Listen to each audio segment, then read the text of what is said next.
আবার বলা হচ্ছে গভীর রাতে তোমরা এই একাকী এদিক ওদিকে যে আমরা যে ভবঘুরে হয়ে ঘোরাফেরা করি এগুলো করতে নিষেধ করা হচ্ছে হাদিসে। কারণ কি? কারণ রাতের বেলা এমন অনেক মাখলুক ঘোরাফেরা করে যেগুলোকে আমরা দেখতে পারি না। আমাদের দৃষ্টির সীমা তো খুব ছোট। সকালবেলা মোরগ ডাকে, খেয়াল করেছেন? কেন ডাকে জানেন? সে ফেরেশতা দেখতে পারে। একটা মোরগ একজন ফেরেশতাকে, মালাককে দেখতে পারেন, সম্মানিত ফেরেশতাকে দেখতে পারেন, আমরা দেখতে পারি না। ওই জন্য তখন পড়তে হয় আল্লাহুম্মা ইন্নী আসআলুকা মিন ফাদলিকা, আল্লাহুম্মা ইন্নী আসআলুকা মিন ফাদলিকা। আবার দেখো রাতের বেলা কুকুর চিল্লাচিল্লি করে বেশি। রাতের বেলা কি করে? কুকুর চিল্লাচিল্লি করে বেশি।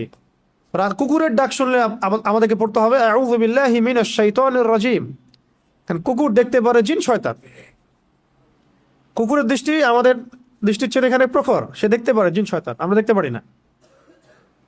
একটা মোরগ দেখতে পারে ফেরেশতা, আমরা দেখতে পারি না। তা আমাদের দৃষ্টি খুবই দুর্বল। আমরা আবার এই দৃষ্টি নিয়ে ফেরাউন বলেছিল যে আল্লাহকে দেখতে চায়, নাউযুবিল্লাহি মিন যালিক।